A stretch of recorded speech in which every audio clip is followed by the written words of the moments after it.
आइए स्वागत है एक बार फिर से उत्कर्ष क्लासेस ऑफ सोशोलॉजी के पीजीटी सोशोलॉजी स्पेशल क्लासेस में। आज हम देखेंगे अभ्यास प्रश्न पत्र प्रैक्टिस क्वेश्चन पेपर का सेट 16। इससे पहले 15 सेट आपको उपलब्ध करवाए जा चुके हैं। उम्मीद करते हैं कि वो सारे सेट आपकी परीक्षा के लिए उपयोगी साबित होंगे। वीडियो अगर पसंद आए, आपको उपयोगी लगे तो वीडियो को लाइक करिएगा, वीडियो को शेयर करिएगा और चैनल को अगर अब तक सब्सक्राइब नहीं किया है तो चैनल को सब्सक्राइब कर लें, ताकि एक ही यूट्यूब चैनल पर आपको पीजीटी समाजशास्त्र पाठ्यक्रम से संबंधित समस्त वीडियो आपको उपलब्ध हो सकें। तो आइए शुरुआत करते हैं Utkarsh classes of sociology by Umesh sir. तो आज का जो हमारा पहला प्रश्न है वो है, कानून सामाजिक नियंत्रण का सबसे अधिक विशेषीकृत और अत्यधिक स्पष्ट इंजन है जिसको स्वयं समाज क्रियाशील बनाता है। यह कथन किसका है? ए समनर, बी E.A. रास, सी लेपियर और डी किम्बलियन। तो ये कथन है E.A. रास का महत्वपूर्ण कथन है, याद रखिएगा। बी ऑप्शन सही है और ये महत्वपूर्ण में रखा जा रहा है। चलिए अगला प्रश्न आप देखें। विशुद्ध समाजशास्त्र या शुद्ध समाजशास्त्र, जिसको हम प्योर सोशोलॉजी कहते हैं, से संबंधित विचारक हैं। ए टानिज, बी पार्सन, सी जॉन स्टुअर्ट मिल और डी अगस्त कॉम्टे। तो ये किससे संबंधित है भाई? तो ये है टानिज से। तो ए ऑप्शन आपका यहाँ पर सही हो जाएगा, महत्वपूर्ण है, ध्यान रखिएगा। अगला देखें आप, इसी से संबंधित प्रश्न है। विशुद्ध समाजशास्त्र या शुद्ध समाजशास्त्र प्योर सोशोलॉजी की अवधारणा किसने दी है? तो अवधारणा किसने दी? संबंधित विचारक से टानिज, लेकिन अवधारणा किसने दिया है? A Tonnies, B L.F. Ward, C Charles Cooley और डी जॉर्ज हर्बर्ट मीड। तो कौन है? तो यहाँ देखें तो इस अवधारणा को देने वाले हैं L.F. वार्ड। तो बी ऑप्शन आपका यहाँ पे सही हो जाएगा। जब भी अवधारणा के रूप में पूछेगा तो आप जो है L.F. वार्ड को लगाएंगे। संबंधित विचारक के रूप में पूछता है, अगर L.F. वार्ड वहाँ नहीं होते तो आप टानिज को वहाँ लगाएंगे। यही उत्तर आपका सही होगा, इंपॉर्टेंट है, ध्यान रखिएगा। अगला, सांस्कृतिक सापेक्षवाद की अवधारणा मूल रूप से किसने प्रतिपादित की है? जो सांस्कृतिक सापेक्षवाद की अवधारणा है, किसने प्रतिपादित किया? A Franz Boas, B Herskovits, C Clark Wissler और डी राल्फ लिंटन। तो ये जो सांस्कृतिक सापेक्षवाद की अवधारणा है वो दी गई है फ्रेंच बोआस के द्वारा। इस वजह से ए ऑप्शन आपका सही हो जाएगा, महत्वपूर्ण है, ध्यान रखिएगा। ए पे आप टिक लगा लीजिएगा। अब यहाँ देखें, उसी से संबंधित एक प्रश्न और आ रहा है, जो है सांस्कृतिक सापेक्षवाद की अवधारणा पर महत्वपूर्ण कार्य जो सर्वाधिक सहयोग के लिए जाने जाते हैं। ए एडम स्मिथ, बी क्रोबर, सी हर्स्कोविट्स और डी ग्रेबनर। तो यहाँ पे आप देखिए जाने जाते हैं हर्स्कोविट्स। इस वजह से सी ऑप्शन आपका यहाँ पर सही हो जाएगा। जब भी सांस्कृतिक सापेक्षवाद की अवधारणा में हर्स्कोविट्स और फ्रेंच बोआस दोनों लोग आएंगे तो ऐसी स्थिति में फ्रेंच बोआस को आप लगाएंगे जो है, ना कि हर्स्कोविट्स को लगाएंगे। अगर फ्रेंच बोआस का नाम नहीं आता है तो आप हर्स्कोविट्स को लगाएंगे। ये प्रश्न आपका सही हो जाएगा। चलिए अगला देखें आप, किसका सुझाव है कि ईश्वर दैवीकृत समाज है? ए मैक्स वेबर, बी राधाकृष्णन, सी टायलर और डी इमाइल दुर्खिम। तो ये कथन आप जानते हैं सब लोग, किसका है? तो ये इमाइल दुर्खिम का कथन है। तो डी ऑप्शन आपका यहाँ पर सही हो जाएगा। अगला देखें आप, जो है निम्न में से किस समाजशास्त्री ने हास्य एवं व्यंग्य का अध्ययन सामाजिक नियंत्रण के साधन के रूप में किया है?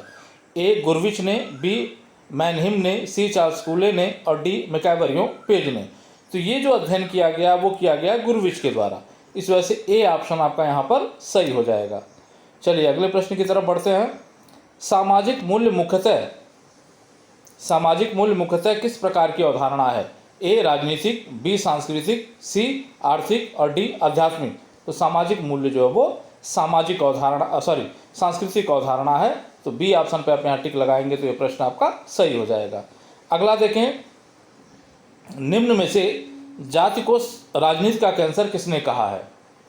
निम्न में से जाति को राजनीति का कैंसर किसने कहा? ए गाडगिल, बी परेटो, सी किंग्सले डेविस और डी रूसो। तो यहाँ इस प्रश्न के लिए जो सही जवाब है वो है गाडगिल। इन्होंने जो है जाति को राजनीति का कैंसर कहा था। अन्य विचारकों ने भी कहा है, लेकिन इस प्रश्न के लिए गाडगिल ही सही हैं। चलिए अगला देखें आप, जो है सभी संगठनों में औपचारिक तथा अनौपचारिक संरचना निम्न में से होती है। क्या होती है भाई? ए स्वतंत्र, बी अपरिभाषित, सी व्याधकी और डी अंतर्निर्भर। तो जो भी औपचारिक अनौपचारिक संगठन होते हैं वो परस्पर एक दूसरे पर निर्भर होते हैं, इस वजह से डी ऑप्शन आपका यहाँ पर सही हो जाएगा। चलिए अगले प्रश्न की तरफ बढ़ते हैं। तो नगरीय पुनर्चक्रण की संकल्पना का अर्थ निम्न में से क्या है? ये कह रहा है कि नगरीय पुनर्चक्रण का अर्थ क्या है, ये पूछा जा रहा है। ए कहा जा रहा है शहर को दूसरी जगह स्थानांतरित करना, बी उद्योगों को नगर से दूसरी जगह स्थानांतरित करना, सी शहरों में प्रदूषण रोकने के उपाय करना और डी शहर की पुरानी सड़कों का पुनर्निर्माण करना। तो इस प्रश्न के लिए जो सही उत्तर है, नगरीय पुनर्चक्रण का मतलब होता है कि उद्योगों को नगर से दूसरी जगह स्थानांतरित करना। उद्योग जहाँ स्थापित किए गए थे वहाँ नगरों का विकास हो गया है और नगरों का विकास होने के बाद अब वहाँ से उद्योगों को निकालकर किसी ऐसे स्थान पर ले जाते हैं जहाँ नगरों का पुनर्चक्रण हो सके, नगर फिर से बसाए जा सकें। तो निर्जन स्थान पर ले जाकर स्थापित करके जो है उद्योगों को वहाँ फिर से नगर का निर्माण किया जाता है। चलिए आगे बढ़ते हैं हम जो है। निम्न में से वैश्वीकरण की प्रक्रिया कब अस्तित्व में आई? कहा जा रहा है कि वैश्वीकरण की प्रक्रिया कब अस्तित्व में आई? ए 1990 के दशक में, बी 1970 के दशक में, सी 1980 के दशक में और डी 2000 के दशक में। तो ये आई वर्ष 1980 के दशक में जो है वैश्वीकरण की प्रक्रिया जो है वो केंद्र में आई, इस वजह से सी ऑप्शन आपका यहाँ पर सही हो जाएगा। अगला प्रश्न आपके लिए महत्वपूर्ण है। भारत में वैश्वीकरण की प्रक्रिया किस वर्ष अपनाया गया? तो भारत में किस वर्ष अपनाया गया? ए वर्ष 1980, बी वर्ष 1991, सी वर्ष 1987 और डी वर्ष 2001। तो ये अपनाया गया हमारे यहाँ वर्ष 1991 में और ये बी ऑप्शन इसके लिए सही होगा, इंपॉर्टेंट है, ध्यान रखिएगा। अगला प्रश्न आप देखें। निम्न में से कौन सी भारत द्वारा वर्ष 1991 में अपनाई गई नई आर्थिक नीति की विशेषता नहीं है? जो भारत ने 1991 में नई आर्थिक नीति अपनाई थी उसकी क्या विशेषताएं पूछ रहा है। ए वैश्वीकरण, बी निजीकरण, सी उदारीकरण और डी स्थानीयकरण। अब यहाँ पे पूछ रहा है कि कौन सी ऐसी विशेषता है जो इसके अंतर्गत समाहित नहीं है। तो यहाँ पे देखें नई आर्थिक व्यवस्था में जो वैश्वीकरण, निजीकरण और उदारीकरण, इन तीन चीज़ों को लिया गया था और इसी को हम सम्मिलित रूप से LPG के नाम से जानते हैं, जिसको हम कहते हैं लिबरलाइजेशन, प्राइवेटाइजेशन एंड ग्लोबलाइजेशन। और ये नहीं किया, स्थानीयकरण नहीं कहा गया था, इस वजह से हम इसको काटेंगे और डी ऑप्शन आपके लिए सही हो जाएगा। अगला प्रश्न आप देखें। एक ऐसा मुक्त बाजार अर्थव्यवस्था जिसमें राज्य का कम से कम नियंत्रण हो और निजी उद्यम को अधिक से अधिक स्वतंत्रता हो, क्या होगा? ए वैश्वीकरण, बी निजीकरण, सी उदारीकरण और डी स्थानीयकरण। तो ये होगा आपका उदारीकरण। ऐसी व्यवस्था को हम क्या कहते हैं? उदारीकरण कहते हैं, इस वजह से सी ऑप्शन आपका यहाँ पर सही हो जाएगा। चलिए अगला देखें आप। किसने वेश्यावृत्ति, पालना गृह, वृद्धाश्रम आदि को द्वितीयक संस्था मानते हुए समाज का सुरक्षा कवच कहा है? अब यहाँ देखें तो वेश्यावृत्ति को, पालना गृह को, वृद्धाश्रम को, इसको द्वितीयक संस्था किसके द्वारा माना गया है? और द्वितीयक संस्था मानते हुए सेफ्टी वाल्व, सुरक्षा कवच किसने कहा है? ए पार्सन्स ने, बी मैक्स वेबर ने, सी बोगार्ड्स ने और डी किंग्सले डेविस ने। तो ये जो कथन है वो पार्सन्स का है, आप ये जानते होंगे, आपको बताया गया है ये प्रश्न जो है, तो टालकाट पार्सन्स का ये हो जाएगा। अगला देखें आप। टी पार्सन्स या टालकाट पार्सन्स के अनुसार निम्न में से कौन सी सामाजिक व्यवस्था की संरचना एवं निरंतरता में आधारभूत प्रक्रिया है? ए लक्ष्य प्राप्ति, बी संस्थाकरण, सी अनुकूलन और डी एकीकरण। तो हम ये जानते हैं टालकाट पार्सन जो है संस्थाकरण से संबंधित हैं, तो इसके लिए बी ऑप्शन आपका क्या हो जाएगा? सही हो जाएगा। तो 17 का बी पे आप टिक लगा लीजिएगा। चलिए अगला देखें आप। संघर्ष का परिणाम होता है, ये कहा जा रहा है कि संघर्ष का क्या परिणाम होता है? ए सकारात्मक, बी नकारात्मक, सी ए और बी दोनों और डी अधिक सकारात्मक और कम नकारात्मक। तो क्या होता है भाई? तो यहाँ पे आप देखें ये होता है ए और बी दोनों। तो संघर्ष का परिणाम सकारात्मक और नकारात्मक दोनों होता है, तो सी पे टिक लगा लेंगे। अगला, निम्न में से किसने कहा प्रतिस्पर्धा सीमित वस्तुओं के प्रयोग अथवा अधिकार के लिए होने वाला संघर्ष है? ए गिलिन और Gillin, B Green, C William J Goode और डी फेयर चाइल्ड। तो ये बात जो कही गई थी वो कही गई थी फेयर चाइल्ड के द्वारा, महत्वपूर्ण है, ध्यान रखिएगा। डी ऑप्शन आपका यहाँ सही हो जाएगा। चलिए अगले प्रश्न की तरफ बढ़ते हैं। भारत में ये कहा जा रहा है कि भारत में आंतरिक प्रव्रजन का सबसे बड़ा भाग है। आंतरिक प्रव्रजन का सबसे बड़ा भाग है, क्या है भाई? ए गांव से शहर प्रव्रजन, बी शहर से गांव प्रव्रजन, सी विवाह प्रव्रजन और डी शहर से शहर प्रव्रजन। तो यहाँ पे आप देखें तो इसके लिए सही है विवाह प्रव्रजन। इसका मतलब कि सबसे अधिक जो आंतरिक प्रव्रजन होता है हमारे यहाँ वो विवाह के द्वारा होता है। लड़कियाँ विवाह के बाद जो अपने पति के घर जाती हैं वह प्रव्रजन हमारे यहाँ सबसे अधिक होता है। अगला देखें आप जो है, निम्न में से सोशोलॉजी ऑफ रेवोल्यूशन के लेखक हैं। ये पुस्तक पूछा जा रहा है किसकी है? ए सोरोकिन, बी अगस्ट कॉन्टे, सी हाबहाउस और डी टालकाट पार्सन। तो इसको आप बता सकते हैं ये पुस्तक है सोरोकिन की। इस वजह से ए ऑप्शन आपका यहाँ पर सही हो जाएगा। चलिए अगले प्रश्न की तरफ बढ़ते हैं। निम्न में से सामुदायिक जीवन का आधार कौन सा नहीं है पूछा जा रहा है। सामुदायिक जीवन का आधार कौन सा नहीं है? ए सामुदायिक भावना, बी सामान्य जीवन ढंग, सी सामान्य भूभाग और डी सामान्य चिंतन। तो यहाँ पे देखिए सामुदायिक भावना पाई जाती है समुदाय में, सामान्य जीवन ढंग पाया जाता है, सामान्य भूभाग भी उसकी विशेषता है, लेकिन सामान्य चिंतन नहीं है। इस वजह से डी ऑप्शन आपका यहाँ पर सही हो जाएगा। अगला, भारत जैसे बंद समाजों में गतिशीलता किस प्रकार की होती है?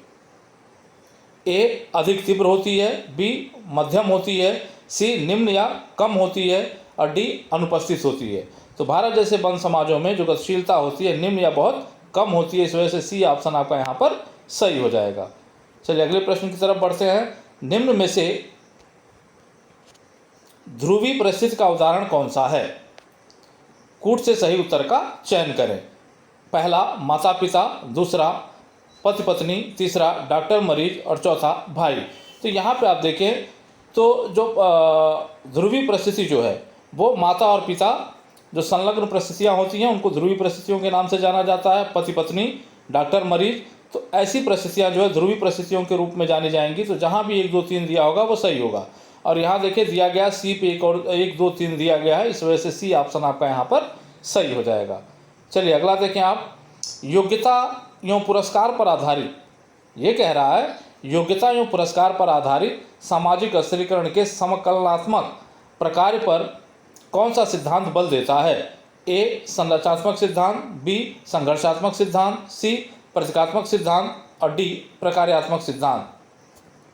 तो ये बल देता है प्रकार्यात्मक सिद्धांत। इस वजह से डी ऑप्शन आपका यहाँ पर सही हो जाएगा। अगला, सामाजिक स्थिरीकरण को संस्थागत विषमता के रूप में निम्न में से कौन देखता है? कहा जा रहा है कि सामाजिक स्थिरीकरण को संस्थागत विषमता के रूप में कौन देखता है? ए टालकाट पार्सन, बी किंग्सले डेविस मूर, सी वीर स्ट्रीट और डी बोगार्ड्स। तो ये देखता है किंग्सले डेविस मूर। इस वजह से बी ऑप्शन आपका सही हो जाएगा और ये आपके लिए महत्वपूर्ण प्रश्न है। चलिए अगला देखें आप, एक ही भूमिका के विभिन्न पहलुओं के बीच होने वाला संघर्ष उत्पन्न करता है। अब एक ही भूमिका के विभिन्न पहलुओं के बीच होने वाला संघर्ष क्या उत्पन्न करता है? ए भूमिका संघर्ष, बी भूमिका दूरी, सी भूमिका तनाव और डी भूमिका सामंजस्य। तो जब 2 अलग अलग भूमिकाओं के बीच जो है तनाव की स्थिति होती है तो हम उसको भूमिका संघर्ष कहते हैं। लेकिन एक ही भूमिका है और उसके विभिन्न पहलुओं के बीच जो संघर्ष की स्थिति उत्पन्न हो रही है, इस वजह से उसको हम कहेंगे भूमिका तनाव। तो सी ऑप्शन आपका यहाँ पे सही हो जाएगा। अगला देखें आप जो है, अनुसूचित जनजाति उत्पीड़न अधिनियम किस वर्ष पारित किया गया? ए सन 1990 में, बी सन 1976 में, सी वर्ष 1955 में और डी वर्ष 1979 में। तो ये जो है अनुसूचित जाति और जनजाति उत्पीड़न अधिनियम जो पारित किया गया सन 1979 में, 1989 में पारित किया गया था। इस वजह से डी ऑप्शन आपके लिए यहाँ सही हो जाएगा। अगला प्रश्न आप देखें, अपनी पुत्री के विवाह तथा अपने पुत्र के नौकरी से संबंधित खर्चे के विरोधी मांगों के बीच फंसा अल्प वेतनभोगी पिता की स्थिति का बोध कराने वाला सर्वोत्तम शब्द है। अब यहाँ देखें तो भूमिका एक ही है, लेकिन अब उस भूमिका के अंतर्गत ही विरोधी मांग की बात की जा रही है। तो निश्चित रूप से अभी एक प्रश्न हमने इसी तरह का देखा था, वो उदाहरण के रूप में यहाँ आ रहा है। तो देख लें, ए भूमिका तनाव, बी भूमिका संघर्ष, सी भूमिका ग्रहण और डी भूमिका निर्माण। तो क्या होगा यहाँ पे, तो ये होगा भूमिका तनाव, क्योंकि भूमिका एक ही है लेकिन उसमें जो है दो विरोधी मांगे आ रही हैं, तो यहाँ होगा ए। इस वजह से ये ए ऑप्शन सही हो जाएगा आपके लिए, भूमिका तनाव। अगला देखें आप जो है, निम्न में से किसने स्पष्ट किया है कि संस्थाएं ही संस्कृति की वाहक होती हैं? ए टाइलर, बी क्रोबर, सी गिलिन और गिलिन और डी मैकैवरियो पेज। तो ये कहा था गिलिन और गिलिन ने, इस वजह से सी ऑप्शन आपका सही हो जाएगा और यह है महत्वपूर्ण आपका। चलिए अगला देखें आप, निम्न में से संस्कृत के उत्कृष्ट सावयवी दृष्टिकोण को प्रतिपादित किया है? संस्कृत के उत्कृष्ट सावयवी दृष्टिकोण को किसने प्रतिपादित किया है? ए योगेंद्र सिंह, बी पेरेटो, सी टानिज और डी स्पेंसर। तो यहाँ जब सावयवी दृष्टिकोण की बात आती है तो यहाँ जो स्पेंसर का नाम पहले नंबर पे आ जाता है, तो डी ऑप्शन आपका यहाँ पर सही हो जाएगा। चलिए अगला देखें आप, तो मेलिनोवस्की ने मानव और पशु समाज के बीच अंतर किस आधार पर करते हैं?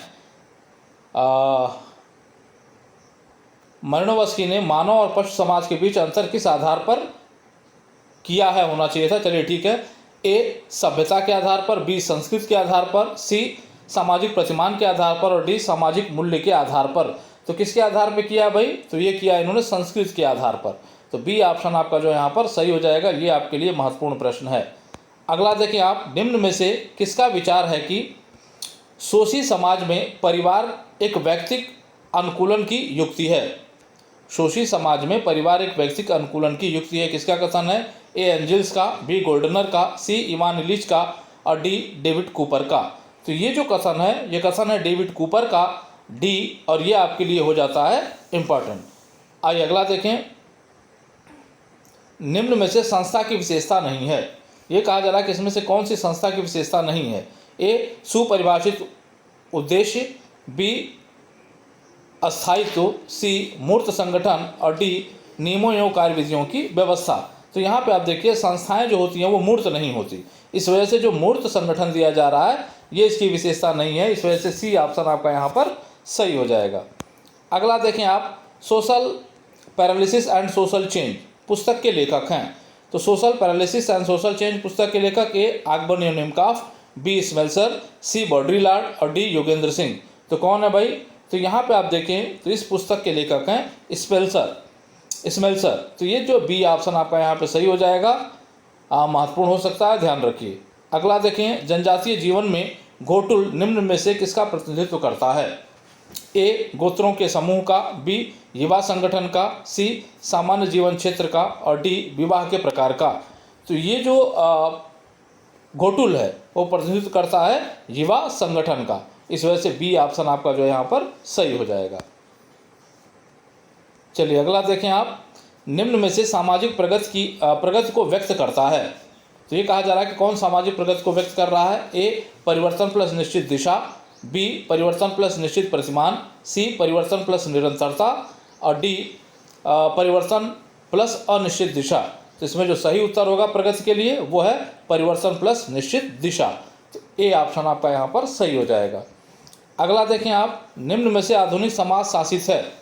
निम्न में से आधुनिक समाज शासित है किससे है भाई? ए दैवीय शक्ति द्वारा, बी विधि शासन द्वारा, सी शारीरिक बल द्वारा और डी उपरोक्त सभी द्वारा।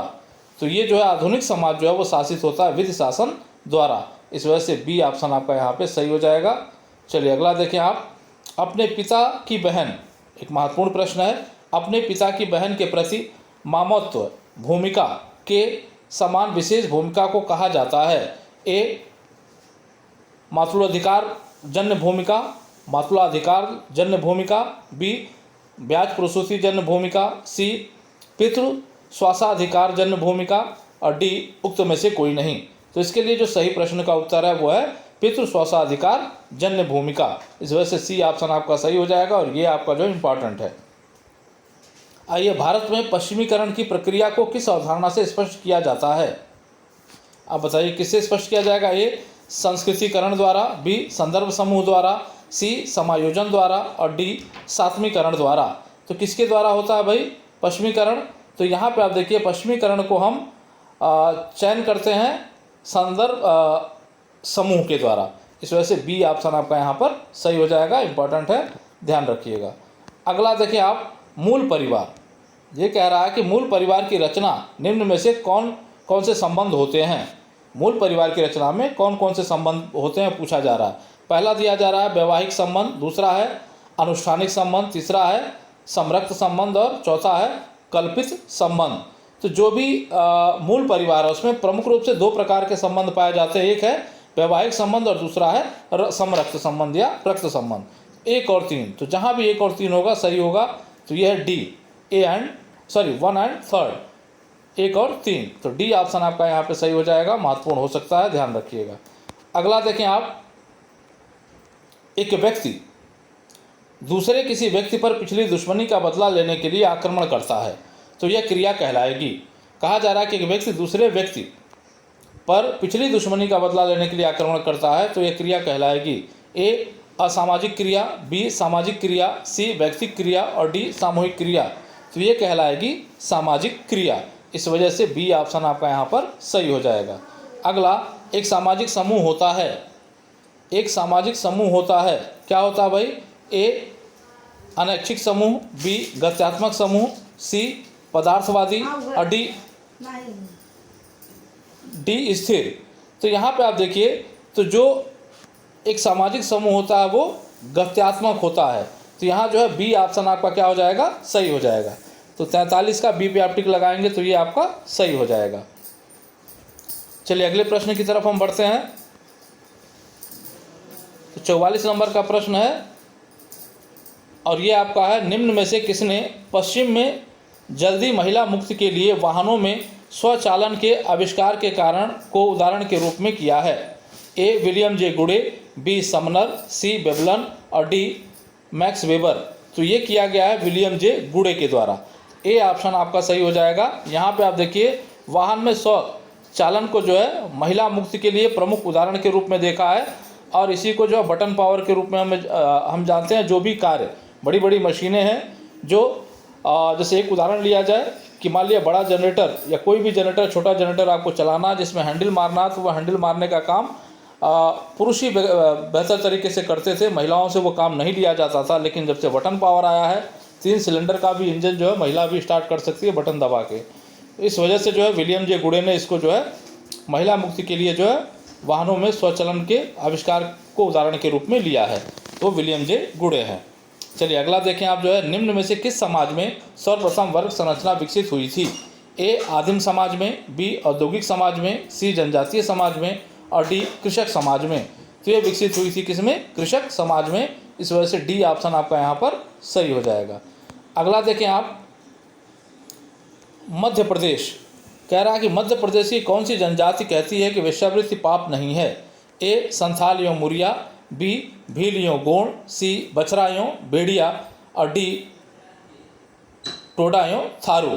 तो यहाँ पे आप देखिए, तो ये जो है बछरा और भेड़िया जनजाति मानते हैं कि वेश्यावृत्ति पाप नहीं है। इस वजह से सी ऑप्शन आपका यहाँ पर सही हो जाएगा।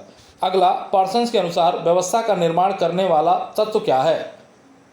व्यवस्था का निर्माण करने वाला तत्व क्या है, वो भी पार्सन्स के अनुसार। ए कर्ता, बी परिस्थिति, सी भूमिका और डी क्रिया। तो ये है क्रिया। 47 का डी क्रिया, तो महत्वपूर्ण है, ध्यान रखिएगा। अगला देखें आप, वर्ष 1974 में गढ़वाल में वनोन्मूलन के विरोध में हुए अहिंसक आंदोलन में जब वन अधिकारी और ठेकेदार पेड़ों को काटने आए तो स्त्रियां पेड़ों को काटने से बचाने के लिए पेड़ों से लिपट गईं। इस आंदोलन का क्या नाम है? ए पर्यावरणीय आंदोलन, बी नमक आंदोलन, सी गढ़वाल आंदोलन और डी चिपको आंदोलन। तो ये आपका जो है नाम पड़ा इसका चिपको आंदोलन। तो डी ऑप्शन आपका यहाँ पर सही हो जाएगा। चलिए अगला देखें आप, इमाइल दुर्खिम के आत्महत्या से संबंधित निम्न निष्कर्षों में से कौन सा सत्य नहीं है? पूछा जा रहा है कौन सा, जो दुर्खिम ने निष्कर्ष दिए थे आत्महत्या पे, कौन सा सत्य नहीं है इसमें? पहला, आत्महत्या की दर प्रतिवर्ष समान रहती है। बी बड़ों की अपेक्षा छोटों में आत्महत्या कम पाई जाती है। सी आत्महत्या की दर ठंडी की अपेक्षा गर्मियों में अधिक होती है और डी स्त्रियों की अपेक्षा पुरुषों में आत्महत्या की दर अधिक होती है। तो जो निष्कर्ष दिया था इन्होंने, यहाँ देखें, ए आत्महत्या की दर प्रतिवर्ष लगभग समान होती है, ये निष्कर्ष सही है जो है दुर्खिम ने दे रखा है। यहाँ देखें आप, बड़ों की अपेक्षा छोटों में आत्महत्या कम होती है, ये जो है इन्होंने कहा था कि बड़ों की अपेक्षा छोटों में आत्महत्या की दर अधिक होती है, कम नहीं होती है। इस वजह से बी ऑप्शन इसके लिए सही हो जाएगा। बाकी जो ऑप्शन दिए गए हैं वो निष्कर्ष जो है इमाइल दुर्कheim के द्वारा दिए गए सही हैं। अगला देखें आप, किसके अनुसार वैश्वीकरण विश्व चेतना को घनीभूत करने वाली प्रक्रिया है? ए योगेंद्र सिंह, बी लेवी स्ट्रास, सी रॉबर्टसन और डी श्रीनिवास। तो ये है रॉबर्टसन। तो ये जो है सी ऑप्शन है सही होगा, इंपॉर्टेंट है, ध्यान रखिएगा। पिछले अभ्यास प्रश्न पत्रों में भी इसकी चर्चा की गई है।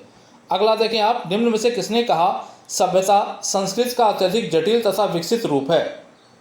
सभ्यता संस्कृत का अत्यधिक जटिल एवं विकसित रूप है। ए क्रोबर, बी गिलिन और गिलिन, सी आकबर्न और डी टायलर। तो कौन है इसमें जो है?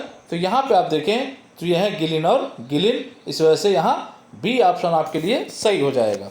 चलिए अगले प्रश्न पे बढ़ते हैं हम जो है, निम्न में से किस जनजाति द्वारा झारखंड आंदोलन संचालित किया गया था? ये कहा जा रहा है किस जनजाति के द्वारा झारखंड आंदोलन संचालित किया गया था? ए भील, बी गारो, सी बिरहोर और डी संथाल। तो ये जनजाति है संथाल। तो डी ऑप्शन आपका यहाँ पर सही हो जाएगा। तो संथालों ने क्या किया था? झारखंड आंदोलन को जो है संचालित किया था। तो 52 का आपका डी।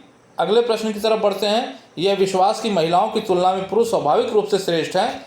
क्या है? ए यौनवाद, बी नारीवाद, सी पुरुषवाद और डी सभी। तो ये है यौनवाद। इस वजह से ए ऑप्शन आपका यहाँ पर सही हो जाएगा।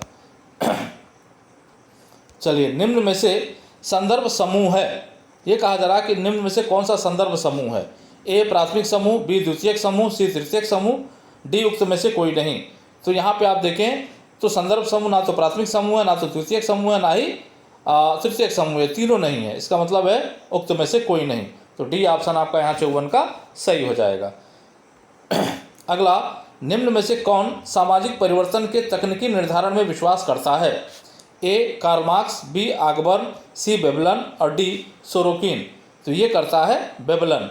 इस वजह से सी ऑप्शन आपका यहाँ पर सही हो जाएगा, महत्वपूर्ण हो सकता है आपके लिए।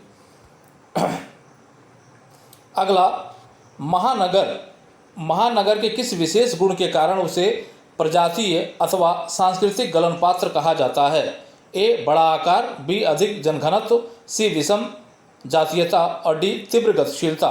तो ये इसके लिए जो सही उत्तर है वो होगा सी विषम जातीयता।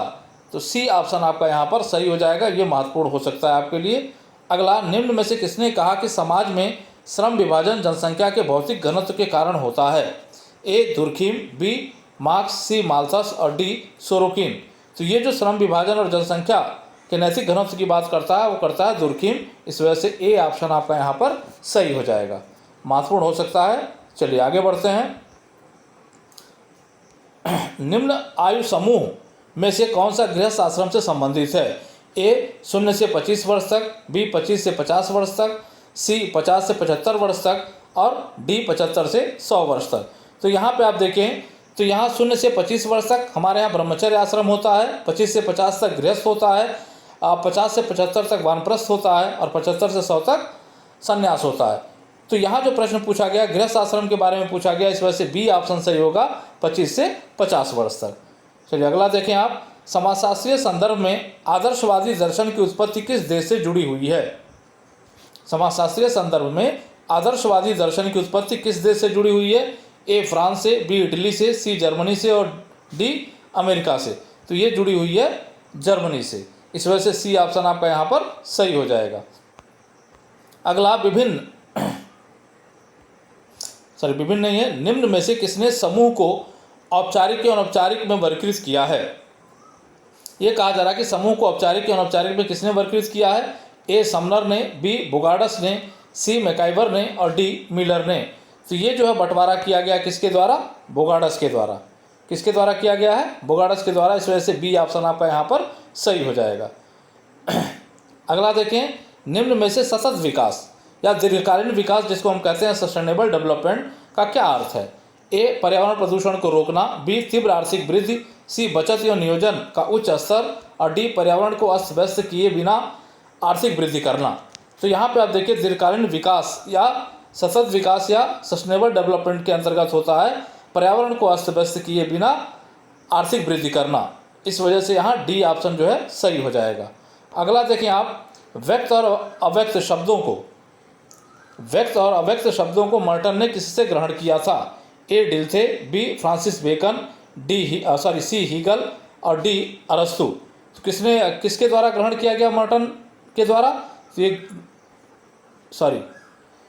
किससे ग्रहण किया गया मर्टन के द्वारा व्यक्त और अव्यक्त शब्द? तो वो किया गया फ्रांसिस बेकन से। तो ये जो है बी ऑप्शन आपके लिए 62 का सही हो जाएगा। अगला, सहयोग से समायोजन इस अर्थ में भिन्न है कि इसमें ए असहयोग की प्रवृत्ति पाई जाती है, बी प्रतिस्पर्धा का अभाव होता है, सी असहमति निहित होती है और डी इच्छा शक्ति का अभाव रहता है। तो सहयोग समायोजन से इस अर्थ में भिन्न है कि असहयोग की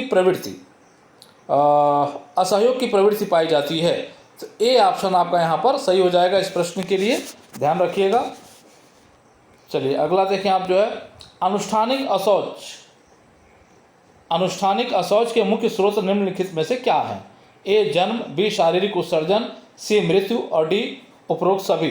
तो यहाँ पे आप देखिए, तो अनुष्ठानिक अशौच के अंतर्गत जन्म, शारीरिक उत्सर्जन और मृत्यु तीनों आते हैं। इस वजह से डी ऑप्शन आपका सही होगा, उपरोक्त सभी। अगला, निम्न में से सामाजिक प्रक्रिया का चयन करें। ए हिंसा, बी आक्रमण, सी संघर्ष और डी मुकाबला। तो यहाँ जो सामाजिक प्रक्रिया है वो है संघर्ष। तो सी ऑप्शन आपका यहाँ पर सही हो जाएगा। अगला, सामूहिक गतिशीलता शब्द निम्न में से क्या निर्देशित करता है? ए छोटे समूहों के निर्माण को, बी बड़े समूहों में परिवर्तन को, सी अनेक समूहों के परस्पर अंतर निर्भरता को और डी समूहों के विघटन को। तो समूह गतिशीलता जो निर्देशित करता है वो करता है अनेक समूहों के पारस्परिक निर्भरता को। इस वजह से सी ऑप्शन आपका यहाँ पर सही हो जाएगा। अगला, आत्मसात्करण निम्न में से कौन सी प्रक्रिया है? ए चेतन, बी अचेतन, सी जागरूक और डी तीव्र। तो यहाँ आत्मसात्करण आपका जो होता है वो अचेतन प्रक्रिया होती है। इस वजह से बी ऑप्शन आपका यहाँ पर सही हो जाएगा। अगला देखें आप, एक जनजाति द्वारा अपनी संस्कृति का पुनर्जागरण कहलाता है। ए संस्कृतिकरण, बी परसंस्कृति ग्रहण, सी आत्मसात्मीकरण और डी पुनर्सामाजिकरण। तो ये कहलाएगा पुनर्सामाजिकरण। पुनर्जागरण कर रहा है अपनी संस्कृति को, इस वजह से पुनर्सामाजिकरण हम उसको कहेंगे। तो डी ऑप्शन आपका सही हो गया। अगला, सामाजिक संरचना का निर्णायक होता है। ए व्यक्तियों का समूह, बी परिवारों का समूह, सी आयु और लिंग और डी परिस्थिति और भूमिका। तो सामाजिक संरचना का जो निर्णायक होगा वो होगा परिस्थिति और भूमिका। तो डी ऑप्शन आपका सही होगा और ये महत्वपूर्ण आपके लिए हो सकता है। अगला देखें आप, विवाह हेतु लड़के की आयु 21 वर्ष तथा लड़कियों की आयु 18 वर्ष कब निर्धारित की गई? ए वर्ष 1976 में, बी वर्ष 1978 में, सी वर्ष 1982 में और डी वर्ष 1961 में। तो ये निर्धारित किया गया वर्ष 1978 में। इस वजह से बी ऑप्शन आपका यहाँ पर सही हो जाएगा। अगला, बाल विवाह निषेध अधिनियम 1929 में निम्न में कब संशोधन किया गया? ए वर्ष 2001 में, बी वर्ष 1985 में, सी वर्ष 1978 में और डी वर्ष 1975 में। तो ये जो संशोधन किया गया बाल विवाह निरोधक अधिनियम में, वो किया गया वर्ष 1978 में। इस वजह से सी ऑप्शन इसके लिए आपका सही होगा और आप इसको जो है इम्पॉर्टेंट में रखिएगा, पूछा जा सकता है। अगला देखें आप जो है, निम्न कथनों में से वैश्वीकरण के परिणाम से संबंधित सही कथन का चयन करें। ए सामाजिक परिवर्तन में तीव्रता, बी आर्थिक क्रियाकलापों में तीव्रता, सी वैश्विक गांव के निर्माण में सहयोग और डी उपरोक्त सभी कथन सही हैं। तो यहाँ देखिए, वैश्वीकरण की वजह से जो होता है तीव्र सामाजिक परिवर्तन होता है, आर्थिक क्रियाकलापों में भी तीव्रता आती है, वैश्विक गांव के निर्माण में सहयोग मिलता है। इस वजह से डी ऑप्शन जो है सही है, सभी कथन जो है वो सही हैं वैश्वीकरण से संबंधित। अगला, मानव समाज में व्यवस्था कायम रखने के लिए निम्न में से कौन सा एक कारक उत्तरदायी है? ए मानक शून्यता, बी विश्वास, सी अनुशास्ति और डी जनमत। तो ये सही है आपके लिए अनुशास्ति। ये जो है मानव समाज में व्यवस्था कायम रखने के लिए महत्वपूर्ण होता है। इस वजह से सी ऑप्शन आपका सही हो जाएगा और ये आपके लिए इम्पॉर्टेंट में है। अगला, निम्न में से संघर्ष की प्रकृति होती है। ये कहा जा रहा है कि निम्न में से संघर्ष की प्रकृति क्या होती है?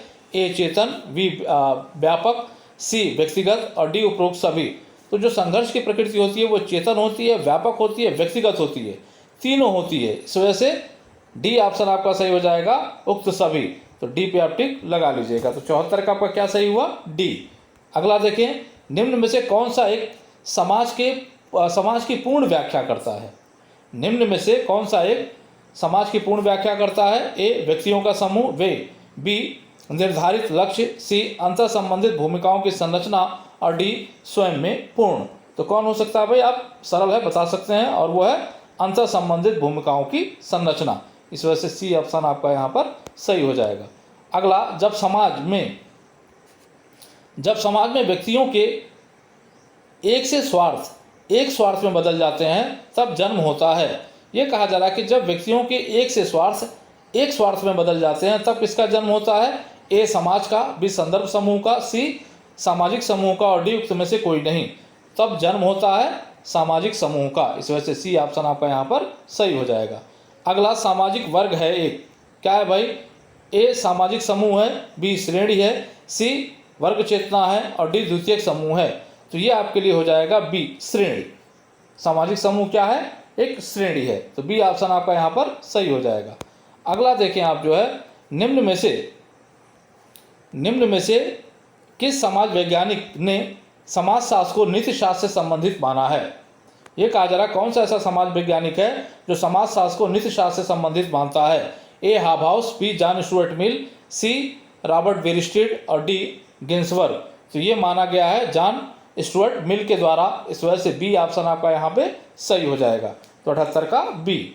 अगला देखें, निम्न में से किसने सामाजिक विचरण के लिए सामाजिक संरचना को जिम्मेदार माना है? ए रॉबर्ट के मर्टन, बी लेवी स्ट्रास, सी इमाइल दुर्खिम और डी पार्सन्स।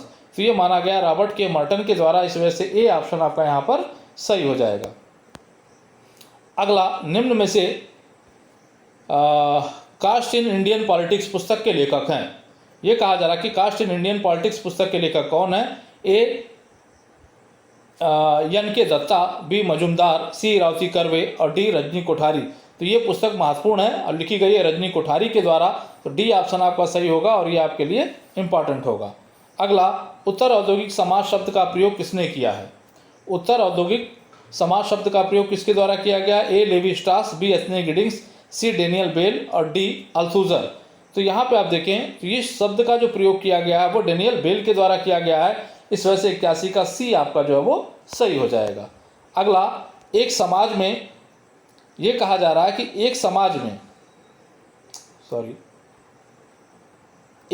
में विधिक संस्थाओं का निम्न में से क्या कार्य है? ए एकीकरण, बी प्रतिमान अनुरक्षण, सी लक्ष्य प्राप्ति और डी अनुकूलन। तो जो भी हमारी विधिक संस्थाएं होती हैं उनका एक काम होता है प्रतिमान अनुरक्षण करना या प्रतिमानों को बनाए रखना। इस वजह से बी ऑप्शन आपका जो है यहाँ पर सही हो जाएगा। अगला, निम्न में से समाज के विभिन्न समूह को श्रेष्ठता एवं हेयता के आधार पर वितरण प्रक्रिया को कहते हैं? ए सामाजिक विभेदीकरण, सी सामाजिक नियंत्रण, सी सामाजिक विघटन और डी सामाजिक स्तरीकरण। तो यहाँ पे आप देखिए समूह को श्रेष्ठता और हेयता के आधार पर, उच्चता और निम्नता के आधार पर जब हम देखते हैं उसको हम कहते हैं सामाजिक विभेदीकरण। इस वजह से डी ऑप्शन आपका यहाँ पर 83 पे सही हो जाएगा। अगला प्रश्न आप देखें, स्पेंसर ने पूरे विकास को किन दो प्रकार के समाज के रूप में देखा है? ए सरल तथा औद्योगिक, बी सैनिक तथा औद्योगिक, सी यांत्रिक तथा स्वावलंबी और डी धार्मिक एवं प्रत्यक्षवादी। तो यहाँ पे आप देखिए कि स्पेंसर ने दो प्रकार के समाजों की चर्चा की थी, एक है सैनिक और दूसरा है औद्योगिक। तो बी ऑप्शन आपका यहाँ पर सही हो जाएगा। चलिए अगला देखें, निम्न में से किस एक रंग की त्वचा प्रजातियों के वर्गीकरण के लिए आधार नहीं है पूछा जा रहा है? ए लाल, बी श्वेत, सी पीला और डी काला। तो यहाँ पे आप देखिए 3 आधार तो हैं, श्वेत है, पीला है और काला है, लाल आधार नहीं है। इस वजह से ए ऑप्शन आपका यहाँ पर सही हो जाएगा। अगला, जाति के विश्लेषण में उदयमान जाति की अवधारणा किसने प्रस्तुत की है? ए रावती कर्वे, बी योगेंद्र सिंह, सी रजनी कोठारी और डी जी एस घुरिये। तो उदयमान जाति की जो अवधारणा देती हैं वो देती हैं रजनी कोठारी। इस वजह से सी ऑप्शन आपका यहाँ पर सही हो जाएगा और ये आपके लिए बहुत ही इम्पॉर्टेंट है। चलिए अगला देखें, रिजले ने भारतीय प्रजातियों को निम्न में से कितने भागों में बांटा है? ए 4, बी 7, सी 5 और डी 6। तो ये इनके द्वारा बांटा गया है 7 भागों में। महत्वपूर्ण हो सकता है तो बी ऑप्शन पे आप टिक लगाएंगे तो ये आपका सही हो जाएगा। अगला देखें आप जो है, निम्न में से हिंदू धर्मशास्त्र किस प्रकार के विवाह पर निषेध करता है? ए सपिंड विवाह, बी सगोत्र विवाह, सी सप्रवर विवाह और डी उक्त सभी। तो जब हम धर्मशास्त्र की बात करते हैं तो ये जो उपरोक्त सभी विवाहों पर प्रतिबंध लगाता है, चाहे वो सप्रवर विवाह हो, सगोत्र विवाह हो, सपिंड विवाह हो, सभी पे। इस वजह से डी ऑप्शन आपका यहाँ पर सही हो जाएगा। अगला, अपनी ही जाति में विवाह को कहा जाता है? ए सपिंड विवाह, बी सगोत्र विवाह, सी प्रतिलोम विवाह और डी अंतः विवाह। तो अपनी ही जात में विवाह तो अंतः विवाह कहलाएगा, तो डी ऑप्शन आपका यहाँ पर सही हो जाएगा। अगला, यदि एक किसान का पुत्र किसी शहर में कुशल कारखाना श्रमिक हो जाता है तो यह निम्न में से किसका उदाहरण होगा?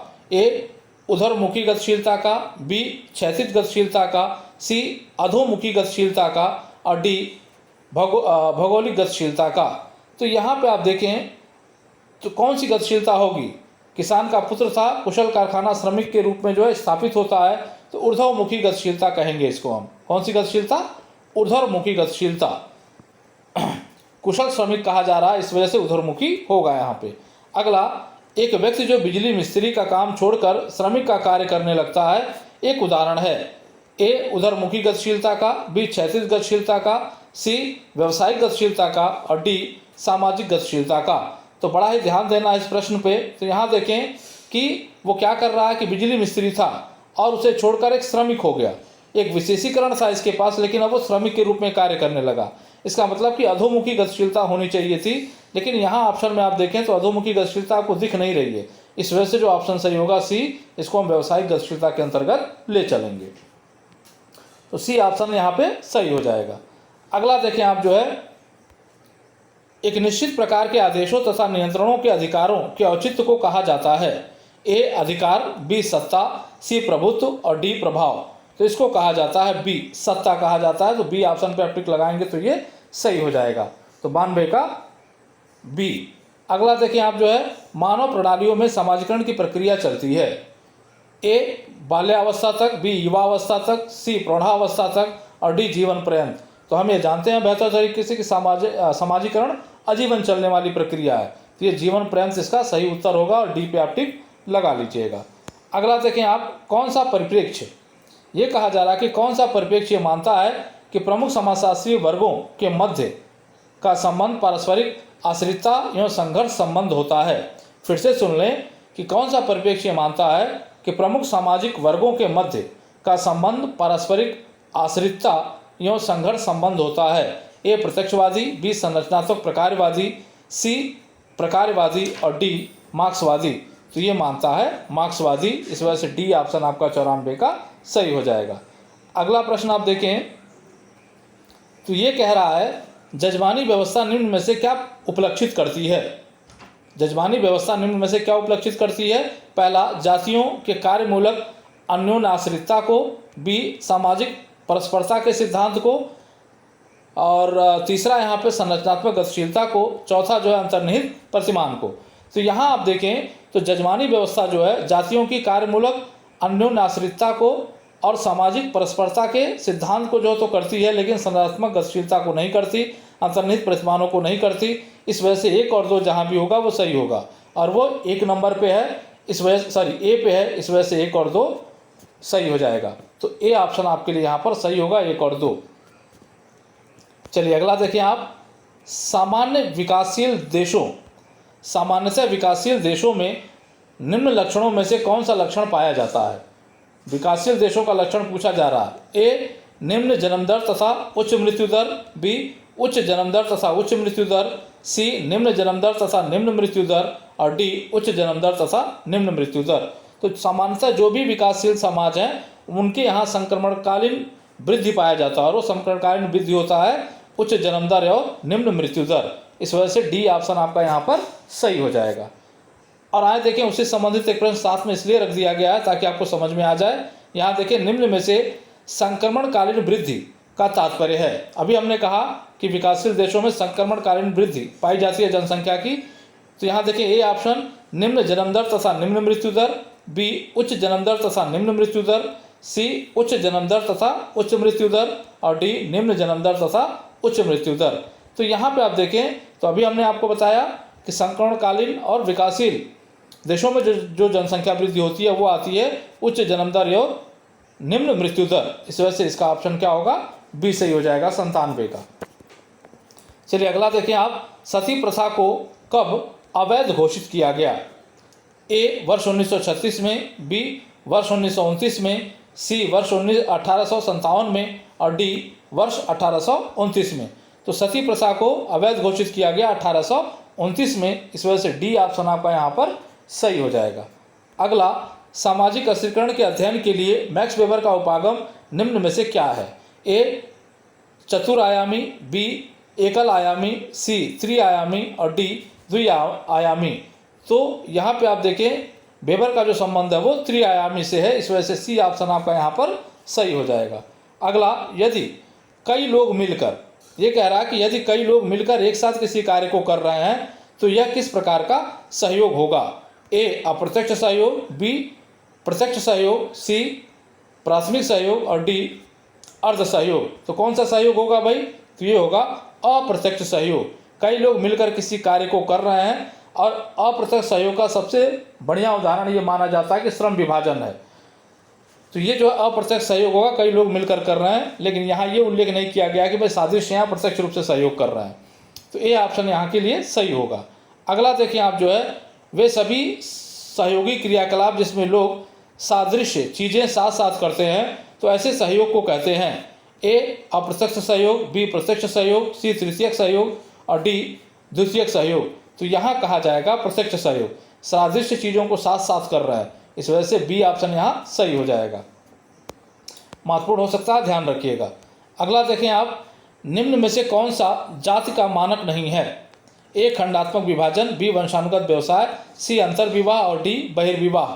तो यहाँ देखें तो बहिर्विवाह जो है, जातियों में बहिर्विवाह जो है नहीं पाया जाता, तो ये विशेषता नहीं है। इस वजह से डी ऑप्शन आपका सही हो जाएगा। बाकी तीनों जाति की मानक विशेषताएं हैं। अगला, कल्पना में पूर्वाभ्यास निम्न में से किससे संबंधित है? कल्पना में पूर्वाभ्यास किससे संबंधित है? ए भूमिका दूरी से, बी भूमिका पुंज से, सी भूमिका ग्रहण से और डी भूमिका तनाव से। तो ये संबंधित है भूमिका ग्रहण से। इस वजह से सी ऑप्शन आपका सही हो जाएगा और ये आपके लिए इंपॉर्टेंट है। 303 का सी। अगला देखें आप, निम्न में से किसका कथन है कि संस्कृतिकरण एक घृणित शब्द है? A M N Srinivas, B Milton Singer, C Shyamacharan Dube और डी राधा कमल मुखर्जी। तो ये जो कथन है वो है मिल्टन सिंगर का। इस वजह से बी ऑप्शन आपका यहाँ पर सही हो जाएगा। अगला, मैक्स वेबर के अनुसार परिस्थिति समूह सामाजिक विभेद का प्रमुख रूप होते हैं। मैक्स वेबर के अनुसार परिस्थिति समूह सामाजिक विभेद का प्रमुख रूप होते हैं। ए समाजवादी समाजों में, बी संपूर्ण समाजों में, सी आदिम समाजों में और डी पूंजीवादी समाजों में। तो यहाँ पे आप बात करें तो ये होता है पूंजीवादी समाजों में मैक्स वेबर के अनुसार। इस वजह से डी ऑप्शन आपका यहाँ पर सही हो जाएगा। अगला, निम्न में से ये कहा जा रहा है कि निम्न में से सांस्कृतिक विलंबना की धारणा विश्लेषित करती है कि परिवर्तन की गति तीव्र होती है। ए समाज के गैर आर्थिक क्षेत्र की तुलना में आर्थिक क्षेत्र में, बी समाज के आर्थिक अधिकार के क्षेत्र की तुलना में राजनीतिक अधिकार क्षेत्र में, सी समाज के सांस्कृतिक क्षेत्र की तुलना में प्रौद्योगिकी क्षेत्र में और डी समाज की सांस्कृतिक गतिविधि की तुलना में आर्थिक गतिविधि में। तो यहाँ पे आप देखिए तो ये जो है सांस्कृतिक विलंबना ये कहता है कि अभौतिक संस्कृति की तुलना में भौतिक संस्कृति आगे बढ़ जाती है। तो यहाँ सी ऑप्शन इसके लिए सटीक होगा। समाज में सांस्कृतिक क्षेत्र की तुलना में प्रौद्योगिकी क्षेत्र में गतिशीलता अधिक पाई जाती है। तो सी ऑप्शन आपके लिए यहाँ पर सही हो जाएगा। अगला देखें आप, मार्गन के अनुसार किसी तकनीकी आविष्कार से मानवीय समाज मार्गन के होना चाहिए था यहाँ पे किसी नहीं, किस तकनीकी आविष्कार से मानवीय समाज जंगली अवस्था से सब व्यवस्था की ओर अग्रसर हुआ। ए कहा जा रहा है आग जलाने की कला का आविष्कार करने से, बी धनुष बाण के आविष्कार से, सी पहिए के आविष्कार से और डी स्वर वर्णमाला के आविष्कार से। तो यहाँ पे आप मार्गन के अनुसार जो है, मार्गन का ये मानना है कि मानवीय समाज जंगली अवस्था से जो सब व्यवस्था की ओर बढ़ा, उसका प्रमुख कारण है स्वर वर्णमाला का आविष्कार। इस वजह से डी ऑप्शन यहाँ पे सही हो जाएगा और ये आपके लिए एक महत्वपूर्ण प्रश्न है। अगला देखें आप, नवीनता के लिए सामाजिक व्यवहार के स्वीकृत प्रतिमानों में परिवर्तन को किस रूप में देखा जाता है? ए नवीनता, बी नवाचार, सी विद्रोह और डी फैशन। तो ये जाना जाता है नवाचार के रूप में, इस वजह से बी ऑप्शन आपका यहाँ पर सही हो जाएगा। अगला, उच्च वंश की व्यक्तिगत विशेषता वाले परिवार को कहते हैं। उच्च वंश की व्यक्तिगत विशेषता वाले परिवार को क्या कहते हैं? ए संस्थात्मक परिवार, बी संयुक्त परिवार, सी साहचर परिवार और डी आणविक परिवार। तो ऐसे परिवारों को हम कहते हैं आणविक परिवार, इस वजह से डी ऑप्शन आपका यहाँ पर सही हो जाएगा। अगला प्रश्न आप देखें, निम्न में से किसने कहा राज्य समिति तो है लेकिन उनसे आगे राज्य एक महासमिति है? तो यहाँ राज्य को महासमिति किसने कहा है? ए सोरोकिन, बी आगमन निमकाफ, सी मैकाइवर पेज और डी गिरिन और गिलिन। तो राज्य को महासमिति कहने वाले जो व्यक्ति हैं वो हैं मैकाइवर पेज, इस वजह से सी ऑप्शन आपका यहाँ पर सही हो जाएगा। चलिए अगले प्रश्न की तरफ बढ़ते हैं। संदर्भ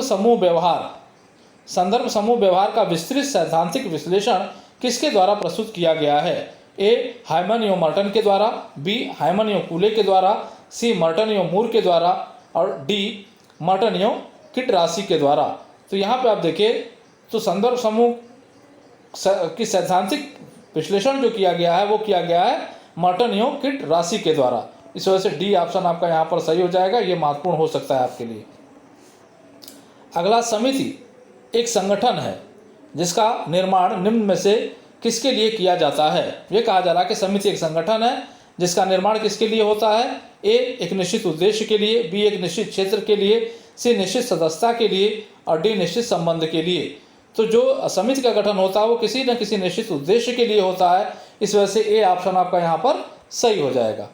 अगला देखिए आप, डेनियल लर्नर, ये कहा जा रहा है कि डेनियल लर्नर ने गैर आर्थिक चरों और किसके बीच सख्त अंतर संबंध मापा है? ए औद्योगिकरण, बी पश्चिमीकरण, सी नगरीकरण और डी सांस्कृतिकरण। तो यहाँ जो है गैर आर्थिक चरों और नगरीकरण के बीच जो है इन्होंने सख्त अंतर संबंधों को मापा था, इस वजह से सी ऑप्शन जो है सही हो जाएगा। तो 113 का सी महत्वपूर्ण हो सकता है, ये ध्यान रखिएगा। आइए अगला प्रश्न आप देखें, लोनी खंड पूड़े का अध्ययन निम्न में से किसने किया है? A Pauline Kolenda, B Andre Beteille, C R K Mukherjee और डी डीपी मुखर्जी। तो ये जो लोनी खंड पुणे का जो अध्ययन किया गया है वो जो अध्ययन किया गया पालिन कोलिंडा के द्वारा किया गया। तो ए ऑप्शन आपका यहाँ पर सही हो जाएगा। और इसी से संबंधित एक प्रश्न और है, साथ में आप इसको भी देख लें। अगर किसी भी प्रकार की कोई कन्फ्यूजन की स्थिति होती है तो साक्ष्य के साथ कमेंट जरूर करिएगा आप लोग। लोनी कांड गाँव, ये कहा जा रहा है कि लोनी कांड गाँव का अध्ययन निम्न में से किसके द्वारा किया गया है? ए बी आर चौहान के द्वारा, बी कैथलीन गफ के द्वारा, सी जी एस घुरिये के द्वारा और डी ए सी मेयर के द्वारा। तो ये जो लोनी कांड गांव है इसका अध्ययन किया गया जी एस घुरिये के द्वारा, तो सी ऑप्शन आपका यहाँ पर सही हो जाएगा। तो यहाँ आप देखें लोनी खंड गाँव कोलेंडा और यहाँ लोनी कांड गाँव जो है वो जी एस घुरिये। चलिए अगला प्रश्न आप देखें, हिंदू जजमानी सिस्टम पुस्तक के लेखक हैं। इसको कई बार बताया जा चुका है। ए सबनर, बी विलियम वाइजर, सी ऑस्कर लेविस और डी सर हेनरी मैन। तो यहाँ जो विलियम वाइजर हैं इन्होंने द हिंदू जजमानी सिस्टम पुस्तक लिखी है, इस वजह से 116 का आपका बी ऑप्शन सही हो जाएगा। इंपॉर्टेंट है, पूछा जा सकता है। अगला, समाज के प्रकारों की विवेचना में किसने युयुत्स समाज का प्रयोग किया है? ए दुर्कीम, बी कार्ल मार्क्स, सी स्पेंसर और डी चार्ल्स कूले। तो युयुत्स समाज का जो प्रयोग किया है वो स्पेंसर ने किया है और इसी को ये जो है सैनिक समाज के रूप में जो है व्यक्त करते हैं। ध्यान रखिएगा, सैनिक और औद्योगिक समाज या युयुत्स और जो है औद्योगिक समाज का उल्लेख इन्होंने किया है। चलिए तो कौन सा ऑप्शन सही हुआ यहाँ पे? सी ऑप्शन सही हो गया यहाँ पे। अगला देखें आप, आदर्शवादी संप्रदाय के जनक निम्न में से कौन माने जाते हैं? ए पेरेटो, बी अरस्तु, सी मार्क्यूज और डी प्लेटो। तो कौन माने जाते हैं भाई? तो यहाँ पे आप देखिए ये माने जाते हैं प्लेटो। जो आदर्शवादी संप्रदाय है उसके जनक जो कौन माने जाते हैं? प्लेटो माने जाते हैं। इस वजह से डी ऑप्शन आपका यहाँ पर सही हो जाएगा। अगला, किसके अनुसार स्त्रियों के लिए विवाह अनिवार्य कहा जाता है? स्त्रियों के लिए विवाह अनिवार्य कहा जाता है क्योंकि यही एकमात्र संस्कार है जो उनके द्वारा संपन्न किया जाता है। ए इरावती कर्वे, बी पी.एन. प्रभु, सी के.एम. कपाड़िया और डी पी.वी. कांडे। तो यहाँ पे आप देखिए तो ये जो उत्तर सही है वो है के.एम. कपाड़िया ने इस बात को कहा है। इस वजह से सी ऑप्शन आपका सही हो जाएगा और ये आपके लिए एक इम्पॉर्टेंट कथन है। अगला, निम्न में से किसे सत्य माना जाएगा? यहाँ जो ए का मात्रा लगाइएगा आप, किसे सत्य माना जाएगा? तो यहाँ पे आप देखिए ए सामाजिक व्यक्तियों समाज व्यक्तियों का एक समूह है, बी समाज सामाजिक संबंधों की व्यवस्था है, सी समाज एक समुदाय है और डी समाज एक प्राथमिक समूह है। तो समाज के बारे में कहा जा रहा है कि कौन सा सत्य है? तो यह है समाज सामाजिक संबंधों की एक व्यवस्था है, ये सही है। इस वजह से बी ऑप्शन आपका सही हो जाएगा और ये आपके लिए इम्पॉर्टेंट है। अगला, श्रम विभाजन की अवधारणा का सर्वप्रथम प्रयोग किस विचारक ने किया? श्रम विभाजन की अवधारणा का प्रयोग सर्वप्रथम किस विचारक ने किया है? ए Durkheim, B max weber, C George Simmel और डी एडम स्मिथ। तो यहाँ देखें आप इस भ्रम में मत हो जाए कि दुर्खीम ने श्रम विभाजन की अवधारणा दी है। श्रम विभाजन की अवधारणा दी गई है एडम स्मिथ के द्वारा। इस वजह से डी ऑप्शन आपका यहाँ पर सही हो जाएगा। अगला, निम्न में से नातेदारी से क्या अभिप्राय है? ये कहा जा रहा है कि निम्न में से नातेदारी का क्या अभिप्राय है? ए समरक्त संबंधियों के बीच संबंध, बी विवाहजन संबंधियों के बीच संबंध, सी विभिन्न पीढ़ियों के संबंधियों के बीच संबंध और डी रक्त एवं विभाजन संबंधियों के बीच संबंध। तो यहाँ पे आप देखें कि नातेदारी व्यवस्था में दो प्रमुख नातेदार पाए जाते हैं, एक तो समरक्त और दूसरे विभाजन। इस वजह से डी ऑप्शन आपका यहाँ पर सही हो जाएगा। महत्वपूर्ण हो सकता है, ध्यान रखिएगा। अगला देखें आप, मुस्लिम समाज का कौन सा संस्कार हिंदुओं के उपनयन संस्कार के समान महत्वपूर्ण है? ए निकाह, बी खतना, सी बिस्मिल्लाह और डी चिल्ला। तो यहाँ पे आप देखिए तो ये जो हिंदुओं के उपनयन संस्कार के बराबर जो इनका संस्कार होता है वो है खतना संस्कार और वो है बी। बच्चों के 5 से 7 वर्ष के उम्र में जो है खतना संस्कार किया जाता है। इससे बी ऑप्शन आपका यहाँ पर सही हो जाएगा। अगला देखें आप, महत्वपूर्ण प्रश्न है, ध्यान रखिएगा। बेटी बचाओ बेटी पढ़ाओ की योजना का शुभारंभ कब किया गया? ए 22 फरवरी 2016 को, बी 22 जनवरी 2018 को, सी 22 जनवरी 2015 को और डी 1 मई 2016 को। तो ये जो योजना लागू की गई थी वो योजना लागू की गई थी 22 जनवरी 2015 को। इस वजह से सी ऑप्शन आपके लिए सही हो जाएगा और ये आपके लिए इम्पॉर्टेंट हो जाएगा। अगला, बेटी बचाओ बेटी पढ़ाओ योजना का शुभारंभ किस जिले से किया गया? ए उत्तर प्रदेश के बलिया से, बी राजस्थान के नागौर से, सी महाराष्ट्र के पुणे से और डी हरियाणा के पानीपत से। तो बेटी बचाओ बेटी पढ़ाओ योजना का शुभारंभ हरियाणा के पानीपत से किया गया था। इस वजह से डी ऑप्शन आपका यहाँ पर सही हो जाएगा। ये जो है नीचे आंसर आपको उपलब्ध करवाए गए हैं, जैसे हर वीडियो में आपको उपलब्ध करवाए जाते हैं। यहाँ से आप अपने प्रश्नों का मिलान करके संतुष्ट हो सकते हैं। तो ये रहा आज का वीडियो। उम्मीद करते हैं ये वीडियो आपके लिए बहुत ही उपयोगी साबित होगा। वीडियो अगर पसंद आए वीडियो को लाइक करिएगा, शेयर करिएगा और चैनल को अगर अब तक सब्सक्राइब नहीं किया है तो प्लीज़ चैनल को सब्सक्राइब कर लें, जिससे कि हमारा भी हौसला जो आगे बढ़ता रहे। जय हिंद, जय भारत।